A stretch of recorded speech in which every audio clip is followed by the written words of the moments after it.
ब्रेकनंतर तुम्हा सर्वांचं स्वागत आहे न्यूज 18 लोकमतमध्ये। यानंतर राजकीय गोटातली एक महत्त्वपूर्ण ब्रेकिंग समोर येते, ती म्हणजे आगामी काळामध्ये राज्यात महाविकास आघाडीचं सरकार येईल आणि निवडणुकीत राष्ट्रवादी काँग्रेस शरद पवार पक्ष चांगलं काम करून आपला ठसा उमटवेल असा विश्वास खासदार निलेश लंके यांनी व्यक्त केलाय। राष्ट्रवादी शरदचंद्र पवार पक्षाला निवडणूक आयोगाकडून अधिकृत पक्ष म्हणून मान्यता देण्यात आली आहे। आता राष्ट्रवादी शरदचंद्र पवार पक्षाला देणगी स्वीकारता येणार आहे। राष्ट्रवादी काँग्रेस शरदचंद्र पवार पक्षाला आता हा एक मोठा दिलासा मानला जातोय।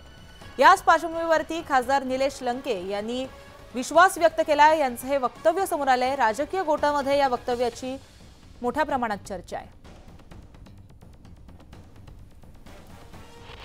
प्रांताध्यक्ष जयंत पाटील असो आणि सुप्रियाताई असो किंवा सर्वच नेते मंडळी यांनी प्रतिकूल परिस्थितीत थोड्या कालखंडामध्ये पक्षाची उभारणी करून त्या पक्षाला मान्यता मिळवण्याचं काम केलं।